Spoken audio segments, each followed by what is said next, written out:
말씀은 창세기 18장 25절. 주께서 이같이 하사 의인을 악인과 함께 죽이심은 부당하오며 의인과 악인을 같이 하심도 부당하니이다. 세상을 심판하신 이가 정의를 행하실 것이 아니니까. 네, 오늘 하나님의 속성, 하나님의 성품 중에 제6장 하나님은 공의로운 분이시다 라는 그 제목으로 같이 나누도록 하겠습니다. 오늘 본문에 나오듯이 세상을 심판하신 이가 정의를 행할 것이 아니니까 라고, 공의를 행하신 이가 아니시니까 라고 말하는 거죠. 자, 하나님은 공의로운 분이시다고 했을 때 우리가 그거에 대해서 오늘 한번 나눠보도록 하겠습니다. 당신이 하나님을 아는가? 그러니까 여러분들이 하나님을 아십니까? 만일 하나님을 안다면 당신은 하나님이 절대적으로 그리고 완전히 공의로우시다라는 것을 알 것이다.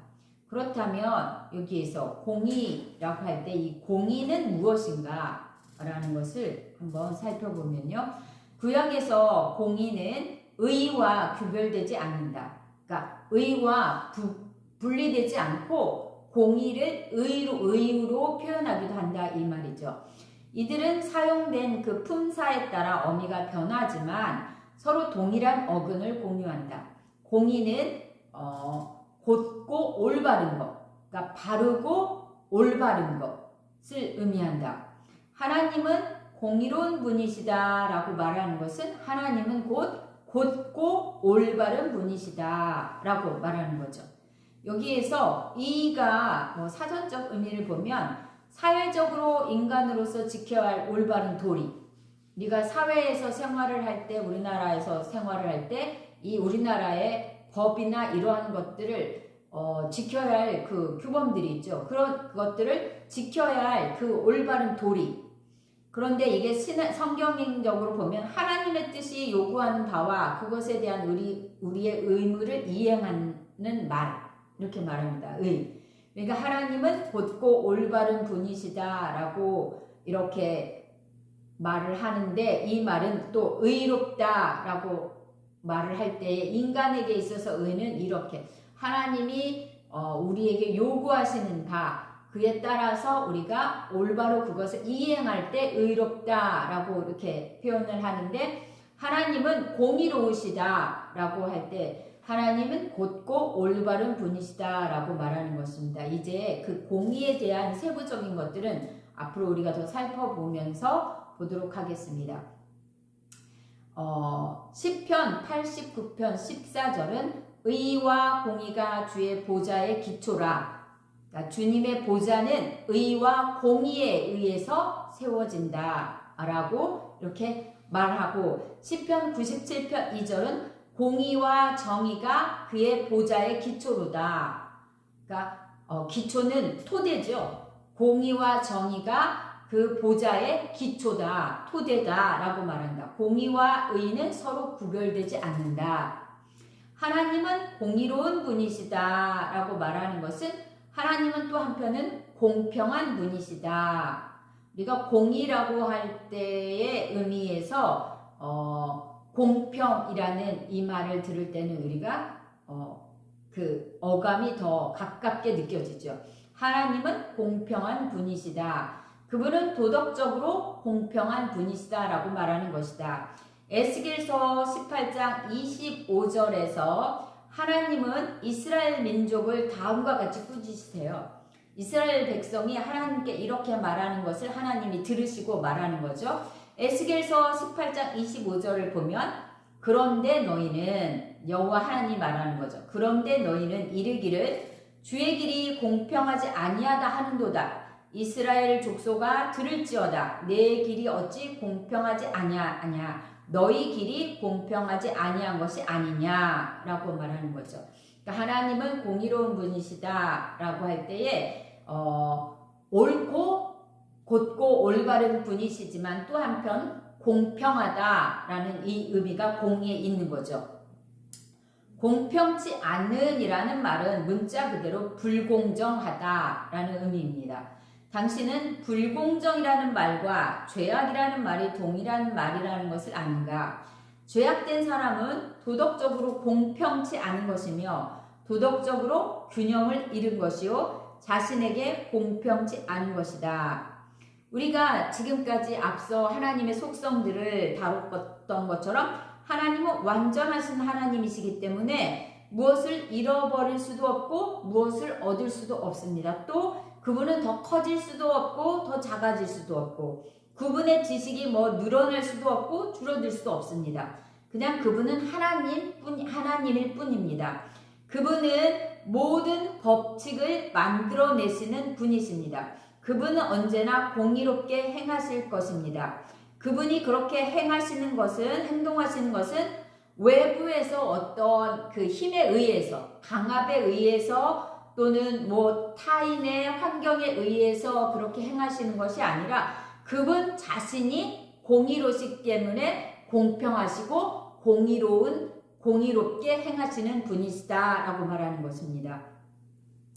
우리가 말하는 것처럼 하나님은 공의가 어디에서 배우고 또 어떠한 것들을 감당하기 위해서 공평한 처사를 하고 공의롭게 곧고 올바르게 행하는 것이 아니라 하나님 자체가 공의로우시다. 어디에서 원래는 그것이 없었는데 어떤 상황에 의해서 만들어지거나 그것이 더 늘어나거나 그것이 축소되지 않고 하나님 그 자신 자체가 공의이시다라고 말하는 거죠. 공의는 하나님이 지켜야 할 기준이 아닙니다. 하나님 자신이 공의이십니다. 제가 이 공의로운 분이시다라는 것을 아더 토저 이 책을 읽으면서 충격을 받았던 것들 중에 하나가 하나님이 곧 법이십니다. 하나님이 정하신 그것이 법이고 그것이 공의이시다라는 것입니다. 우리가 뭐 흔히 말하죠. 피조물이 어떻게 하나님에게 따질 수 있고 토기장의 비유를 말해서 하는데 우리가 이해할 수 없고 그것을 다 받아들일 수 없다 할지라도 진리는 하나님이 공의로운 분이시고 하나님 자체가 하나님이 하신 그 모든 것들이 공의이다라는 것을 우리는 진리로 받아들여야 된다라는 것입니다. 과거에 안셀름이라는 이 신학자가 있는데요. 그는 제2의 어거스틴이라고 불리기도 했는데 안셀름은 하나님께 이렇게 질문을 합니다. 하나님이 완전히 공의로운 분이시라면 어찌 악인들을 그냥 내버려 두십니까? 공평하시고 공의로우신 분이시라면 어떻게 악한 자가 잠언 10편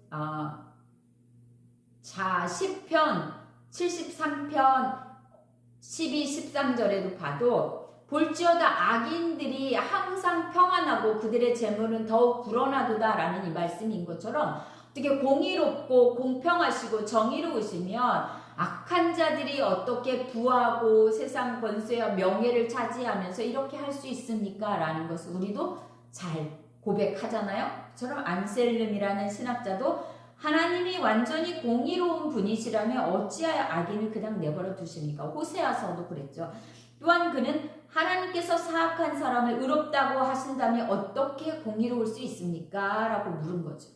이 질문에 대해서 오늘 크게 세 가지의 그 대답을 찾으면서 오늘은 하나님의 공의로운 분이시니 어떠한 것인지를 우리가 살펴보도록 하겠습니다. 첫 번째, 이 안셀름 신학자가 질문한 하나님이 완전히 공의로우신 분이라면 어찌 악인을 그냥 내버려 두십니까? 또 하나님께서 사악한 사람을 의롭다 하시면 어떻게 공의로울 수 있습니까? 라는 이 질문에 대한 첫 번째 대답으로 토저는 하나님의 유일성을 말합니다. 첫 번째, 유일성. 하나님 외에 다른 신이 없다. 유일사상이죠. 하나님 외에 다른 신은 없다. 유일하다. 그런데 이 유일성에서는 단일적 존재라는 것도 같이 있습니다. 단일적 존재. 다른 것이 섞이지 않고 단 하나의 것으로 이루어졌다는 단일적인 존재. 이것이 무슨 말인가? 이는 그러니까 하나님이 부분들로 구성되지 않았다는 것입니다. 그러나 우리는 하나님과 반대로 단일적인 존재가 아닙니다. 우리는 뭐 2분설에 의하면 영과 육, 3분설에 의하면 영혼, 육 이렇게 구성이 되어 있죠. 그래서 인간은 뇌의 어떤 기능이 파괴된다 할지라도 생명을 유지해요. 당신이 암기할 수 있고 잃어버릴 수 있지만 어쨌든 생존해요. 왜냐하면 하나님이 우리를 만드셨기 때문에 영혼과 몸으로 만들든 영혼 육을 만들든 만들었기 때문에 하나님이 만드셨다라는 것은 다른 말로 하면 우리는 구성이 되었다. 어떻게? 여러 가지 몸의 기능 또 영혼의 혼적인 기능 이 모든 것들이 합쳐져서 우리가 만들어졌다라는 의미입니다. 그래서 하나님은 우리와 다른 단일적 존재이지만 우리는 하나님에 의해서 만들어진 구성된 존재이기 때문에 단 하나의 존재로 구성된 것이 아닌 단일적 존재가 아니라는 거죠. 유대민족은 언제나 하나님이 단일성, 유일성을 믿었어요. 구약은 이스라엘아 들으라 우리 하나님 여호와는 오직 하나인 여호와시니라고 신명기 6장 4절에 가르치고 있는데요. 유대민족은 하나님이 한 분이시라고 가르치는 것에서 끝나지 않고 그분이 단일적 존재이심을 가르쳤어요. 교회도 물론 그렇게 가르치죠. 하나님은 하나인 여호와가 계시다라는 말은 오직 한 분 하나님이 계시다는 말뿐만 아니라 하나님은 하나이시다라는 그런 의미가 있다는 것입니다. 당신이 이 말을 이해하는가? 우리는 하나님이 서로 조화롭게 작동하는 부분들로 구성된 부분이라고 생각하면 안 된다는 거죠. 제가 앞서 말했을 때 하나님이 여러 가지 속성 20가지가 있을 때 하나님의 어떤 구성 요소에 한쪽엔 사랑도 있고 한쪽에는 자비도 있고 한쪽에는 거룩도 있고 한쪽에는 무한성도 있고 이렇게 구성된 게 아니라 하나님 존재 자체 안에 하나님은 사랑 전부이시고 하나님은 공의로우신 분이고 자비로운 분이시다라는 거죠. 그렇기 때문에 그분을 단일 존재로 생각해야 되고 그분이 하나이시기 때문에 그분의 속성은 서로 충돌되지 않는다라는 것입니다. 인간은 단일적 존재가 아니라 만들어진 존재이기 때문에 다시 말해 구성된 존재이기 때문에 여러 가지 몸의 부분들 안에서 마음 안에서도 많은 갈등을 일으키고 여러 가지 힘들고 어려운 부분들이 있죠. 공의를 추구하는 마음이 우리도 한편에서는 불의를 보면 저거는 하나님 보시기에 옳지 않고 인간적으로 봤을 때도 의롭지 않지만 그것이 막상 나에게 유익을 줄 때는 어떻게 됩니까? 갈등을 하죠. 공의를 추구하는 마음이 있고 한편에는 긍휼을 추구하는 마음이 있고 한편에는 불의함에도 불구하고 그것을 용납하는 이러한 마음 여러 가지 갈등이 있죠. 그러나 다이아몬드는 하나의 조직이죠. 하나로. 그래서 만들어지지 않았기 때문에 다이아몬드는 부분이 없듯이 하나님께서도 분이 없다라는 거죠. 이 부분은 우리가 하나님이 공의로운 분이신데 어떻게 사악한 자를 용서할 수 있는가라는 측면을 이해할 때에 하나님은 공의로운 분이시면서 또한 긍휼하신 하나님이라는 이것이 서로 충돌이 되지 않는다라는 그 측면을 우리가 보기 위해서 이것을 다루는 것입니다.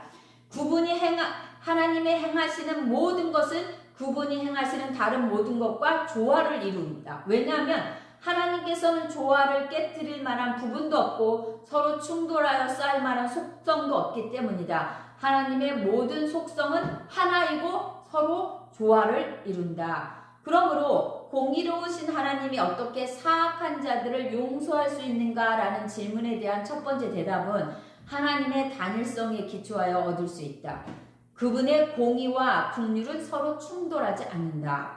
즉 공의로우신 하나님이 사악한 자들을 용서할 수 있다는 이것이 첫 번째 이유입니다.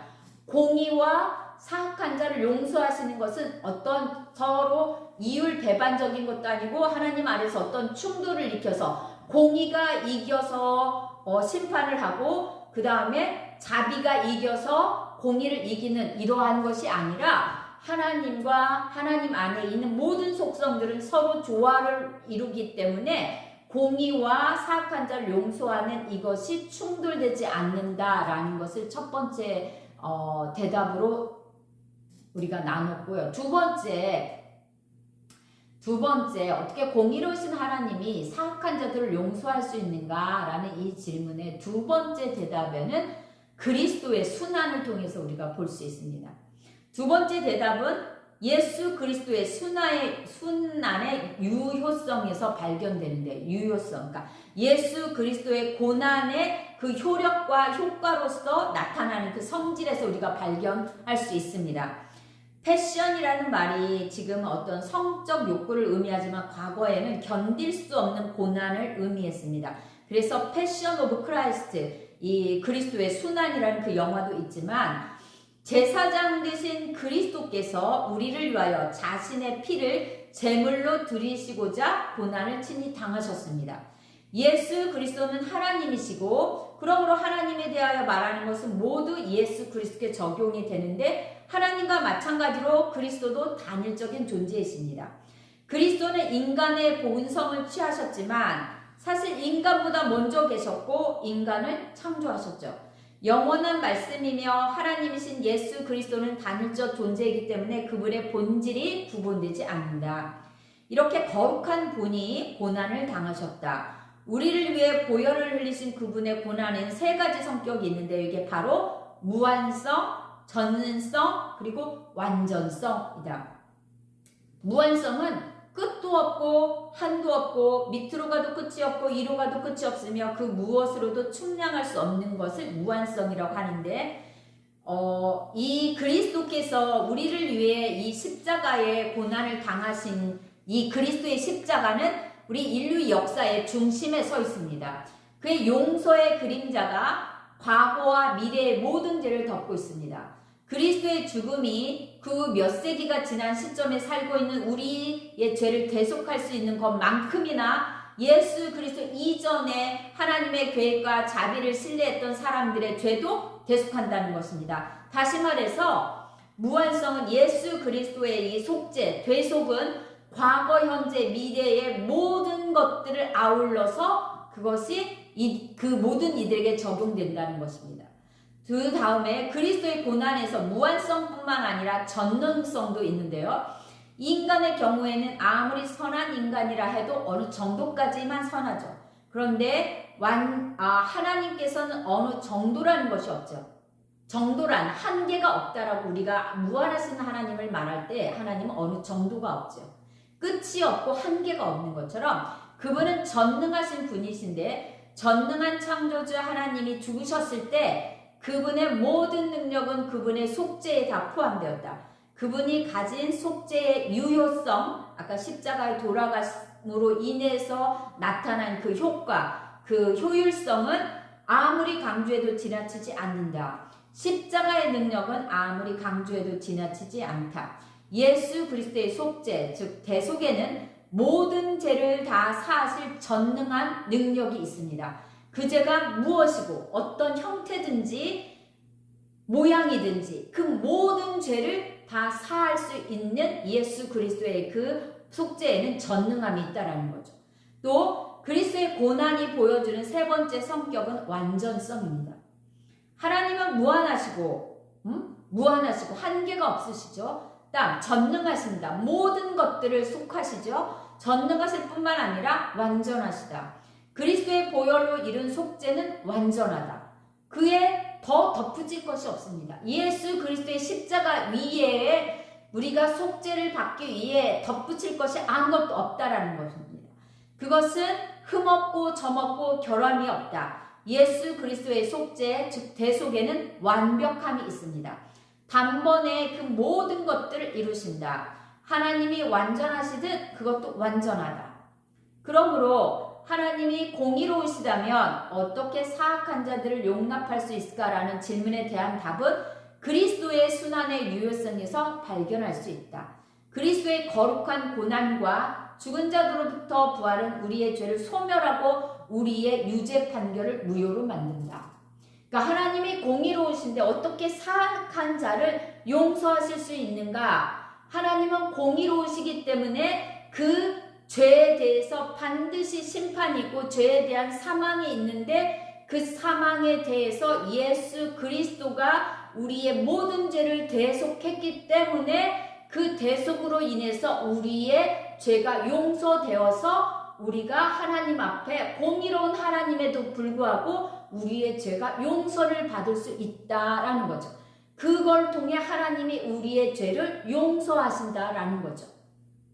그러니 앞에서 하나님의 공의로운 하나님이시지만 공의가 없어지는 것이지 아니죠. 공의롭기 때문에 죄에 대한 심판이 있고 그 죄에 대한 벌이 있는 게 맞습니다. 그런데 그 죄에 대한 벌을 예수 그리스도를 통해서 다 대속하심으로 우리의 모든 죄를 다 용서하시는 거죠. 그렇기 때문에 하나님은 공의로운 분이시다라는 그 질문에 대한 두 번째 답이 이 그리스도의 순환을 통해서 우리가 찾아볼 수 있습니다.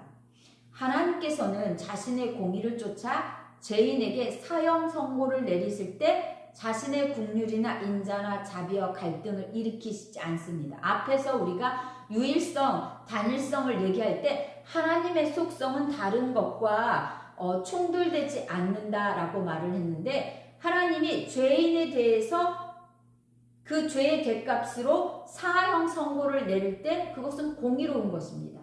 그거에 대해서 긍휼이라던가 사랑이 안 됩니다라고 하지 않는다는 것. 그게 충돌되지 않는다라는 것입니다.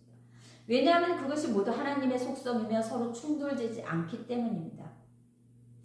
하늘의 천사들이 이렇게 말하죠. 계시록 16장 5절 7절 보면 전에도 계셨고 시방도 계신 거룩하신 이여 이렇게 심판하시니 의로우시도다.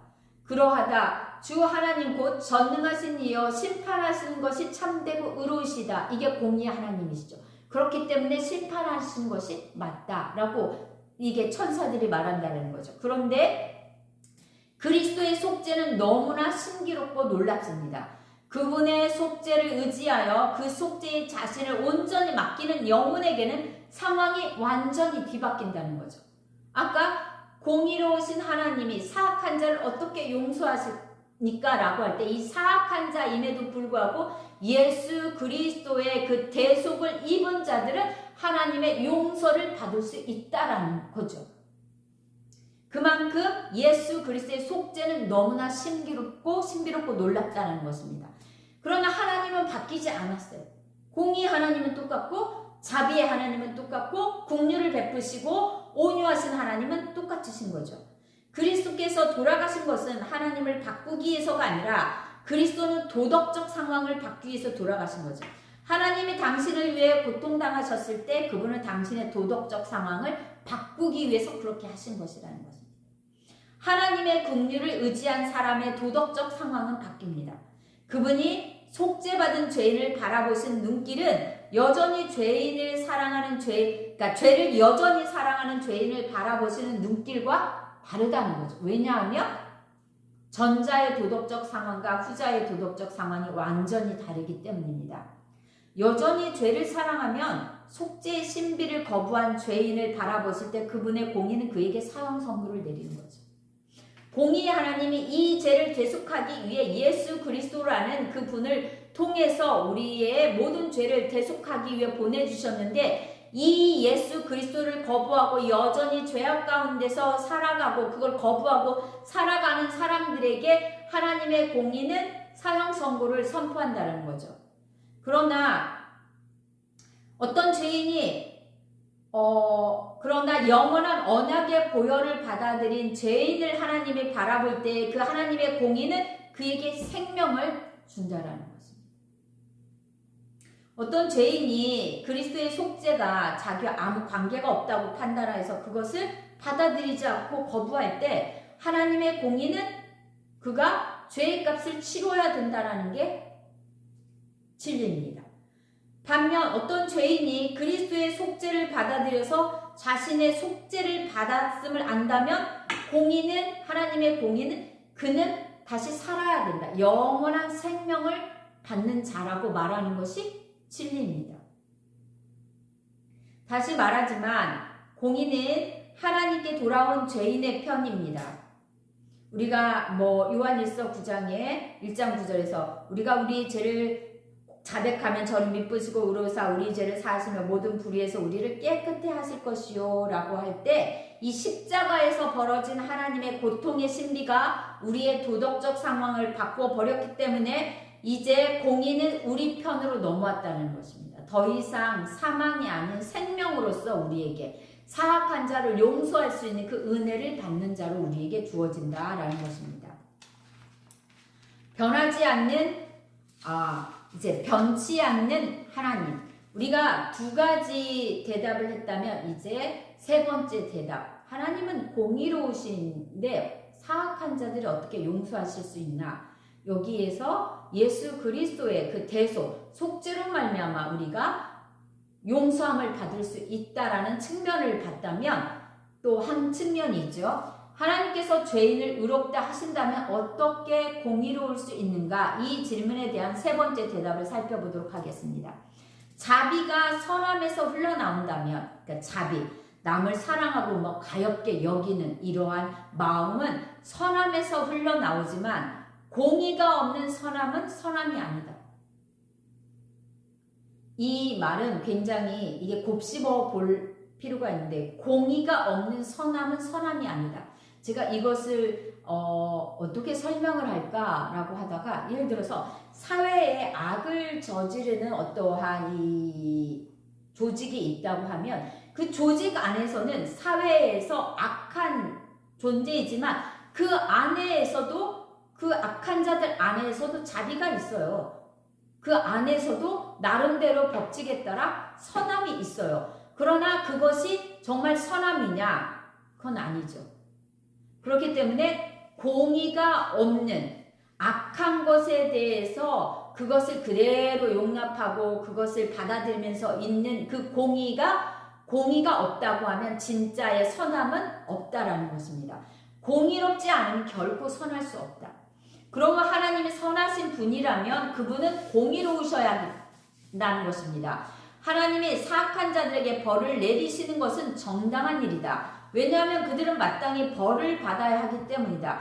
그런데 그분이 사악한 사람을 용서하시는 것 또한 역시 정당한 일이다. 왜냐하면 그것은 그분의 본질에 부합하기 때문이다. 그러므로 우리에게 언제나 하나님의 본질에 부합하게 행동하시는 성부, 성자, 성령이 계시는 이것이 얼마나 귀한가라는 것입니다.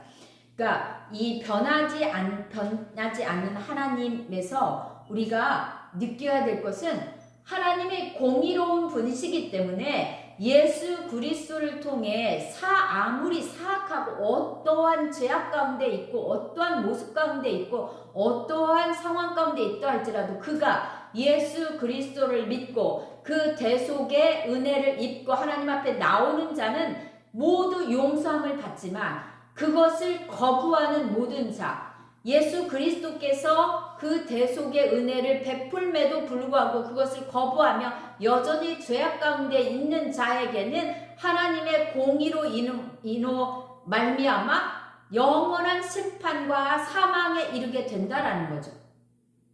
그래서 하나님은 공의로운 분이시다라는 것에 우리가 누구도 그것에 대해서 토를 달 수 없고 하나님이 하시는 그 일을 우리는 그대로 받아들이고 그 은혜를 누릴 뿐입니다. 언제나 하나님은 하나님답게 행동하십니다. 저는 이 부분이 굉장히 와닿았는데요.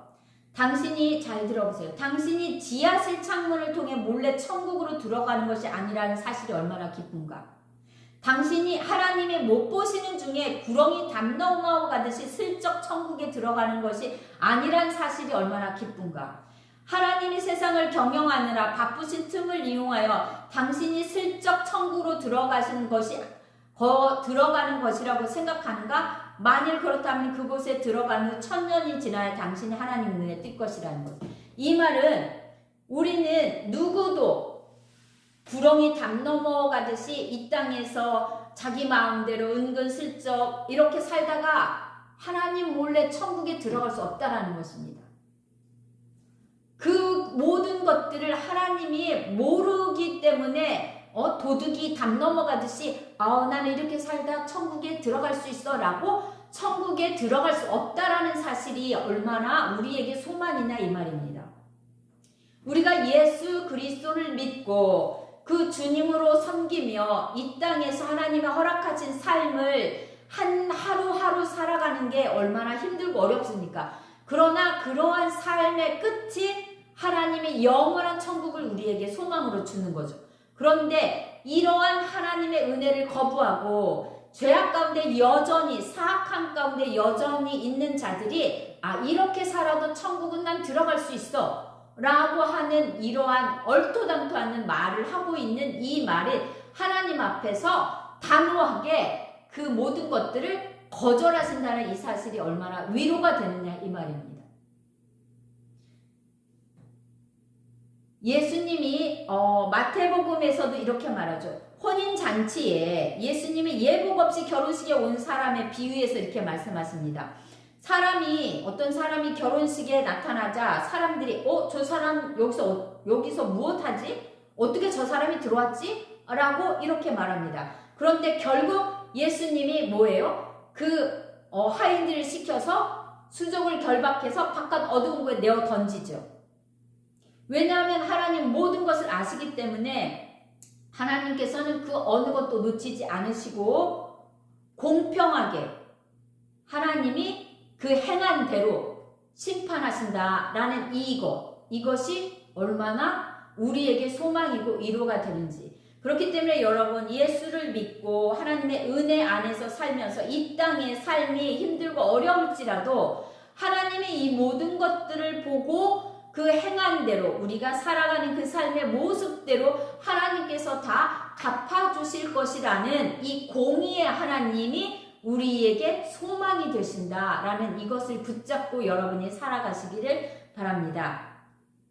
엘리야는 이렇게 말하죠. 너희는 왜 계속 균형이 안 맞는 다리로 걷느냐. 그러니까 열왕기상 18장 21절에 나온 말씀을 토저가 이렇게 풀어서 쓴 거예요. 그 원래 성경에는 이렇게 말해요. 너희가 어느 때까지 두 사이에서 머뭇머뭇하려느냐라고 이렇게 번역되어 있는데 이것을 토저 목사님은 너는 왜 계속 균형이 안 맞는 다리로 걷느냐라고 이렇게 번역을 했어요. 그래서 여기서 균형이 안 맞는 것은 공평치 못한 것, 사악한 것을 말합니다. 이 사악한 사람은 결코 천국에 들어가지 못한다라는 이 사실이 우리에게 한편으로는 위로가 됩니다. 또 한편으로는 무서운 말이죠. 그러나 공의의 하나님, 우리가 호세아나 아까 말한 것처럼 공의의 하나님이기 때문에 이 땅에서 하나님이 베푸신 예수 그리스도의 대속을 부인하고 끝까지 거부하며 죄 가운데 사악한 가운데 이 땅에 공중 권세 잡은 이 사악한 자들의 그 밑에서 그 뜻대로 살아가는 자에게는 반드시 그에 맞는 심판이 있다라는 이것을 명심하고 반대로 우리가 예수 그리스도의 그 거룩한 그 대속을 입은 그 은혜 안에 있다면 결코 우리에게는 영원한 죽음이 아닌 영원한 생명 가운데 거한다는 이것을 우리가 명심하고 하나님의 베푸신 그 은혜 안에서 우리에게 주신 사명을 끝까지 붙잡고 그 길을 걸어가는 저와 여러분이 되었으면 합니다. 공의의 하나님이십니다. 그렇기 때문에 공의롭기 때문에 그 아들 하나밖에 없는 아들 예수를 이 땅에 보내신 것이고 또 공의로운 하나님이기 때문에 그 예수 그리스도를 보내신 그 예수를 끝까지 거부하고 그 예수를 부인하며 받아들이지 않는 자에게는 하나님께서 공의의 하나님이심을 친히 드러내실 것입니다. 그것이 저와 여러분들에게 위로가 되고 소망이 되고 또 이 땅에서 그 하나님을 붙잡고 나아가는 우리가 되었으면 합니다. 기도하겠습니다. 사랑과 은혜가 풍성하신 하나님, 하나님의 그 많은 속성들은 어느 것 하나 충돌하지 않고 조화롭게 그 모든 것들을 이 땅에서 펼치고 나아감을 우리가 이 속성을 통해서 배웁니다. 공의의 하나님이시기 때문에 예수 그리스도를 이 땅에 보내사 그 죄에 대한 그 대가를 치르게 하셔서 그 자비의 하나님이 그 예수 그리스도의 그 보혈 대속을 통해서 구원하신 자에게 무한한 하나님의 자비와 은혜와 은총을 베푸심을 오늘 이 공의의 하나님을 통해서 배웠습니다.